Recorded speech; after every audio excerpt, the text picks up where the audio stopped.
আসসালামু আলাইকুম রহমতুল্লাহ বরকাতু। জি, সকল ভাই বন্ধুরা কেমন আছেন? বিশেষ করে সৌদি প্রবাসী ভাইরা আমরা অনেকেই একটা ভুল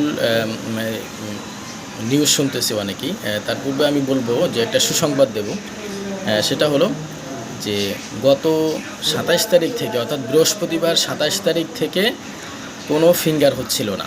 মানে ফিঙ্গারের যে সার্ভারটা, সেই সার্ভারটা ডাউন ছিল, এই জন্য কোনো ফিঙ্গার হইতেছিল না ২৭ তারিখ থেকে। যারা বুধবার দিন ২৬ তারিখে ফিঙ্গার দিছে তাদেরও ভিসা হয় নাই। বৃহস্পতিবার থেকে নিয়ে সার্ভার প্রবলেম ছিল ভিজিট ভিসার, এবং কোনো মানে বৃহস্পতিবার থেকে কোনো ফিঙ্গারও নেয় নাই।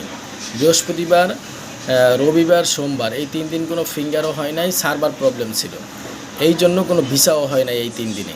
তবে ২৬ তারিখে কিন্তু ৪৬ দিনের ভিসা হয়েছে। যারা ২৫ তারিখে জমা দিছে, ফিঙ্গার দিচ্ছে, তাদের ভিসাটা ২৬ তারিখে হয়েছে।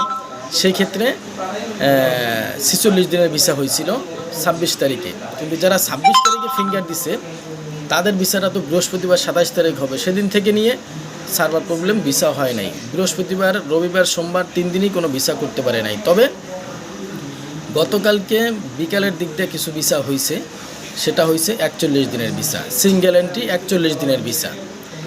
এইটাকে কেন্দ্র করে অনেকেই ভুল নিউজ করতেছে। আপনারা একটু বিভ্রান্ত হবেন না, কাউকেই মাল্টিপল ভিসা দিচ্ছে না। অনেকেই মাল্টিপল ভিসার আশায় পাসপোর্ট জমা দিবেন বিভিন্ন এজেন্সিতে, আপনারা ধোকার মধ্যে পড়বেন। মাল্টিপল ভিসা কিন্তু কাউকেই দিচ্ছে না। গতকালকে ৩ তারিখে ৪১ দিনের ভিসা হয়েছে, যারা আগে জমা দিছিল ৪১ দিনের ভিসা হয়েছে।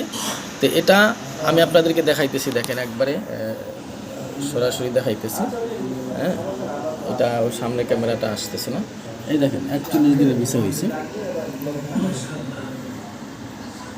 ওই যে নিচে দেখাচ্ছে ৪১ দিন। এটা ৩ তারিখ ডেট শো করতেছে যেই পাশে, হ্যাঁ ডেট শো করতেছে। আর ওই যে নিচে দেখাচ্ছে ৪১ দিনের ভিসা। ৪১ দিনের ভিসা যদি কেউ নিতে চান, সিঙ্গেল এন্ট্রি ভিসা, সেক্ষেত্রে আপনারা জমা দিতে পারেন। তো আপাতত যেই তথ্যটা আমি আপনাদেরকে দেব, সঠিক তথ্যটা, যে কারোর কোনো উল্টাপাল্টা ভুল নিউজে আপনারা প্রতারিত হবেন না বা বিভ্রান্তির মুখে পড়বেন না। আমি ইনশাআল্লাহ আপনাদেরকে সঠিক তথ্য দিয়ে সহযোগিতা করব। সবসময় আমাদের সাথে থাকবেন। আর আপাতত যেহেতু 1 বছরের ভিসা দিচ্ছে না, মাল্টিপল ভিসা, তো আপনারা যদি চান যে কেউ না আপনার ৪১ দিনের ভিসা হলেই হবে, তাহলে জমা দিতে পারেন। আর নতুবা ওয়েট করতে হবে, যখনই 1 বছরের ভিসা দেওয়া শুরু করবে তখন ইনশাআল্লাহ আমরা আপনাদেরকে জানাই দেব। আর সৌদি আরবের ভিজিট ভিসার কোনো কাজ করার প্রয়োজন হলে আমাদেরকে সরাসরি নক করতে পারেন। দেখা হবে কোনো পরবর্তী ভিডিওতে।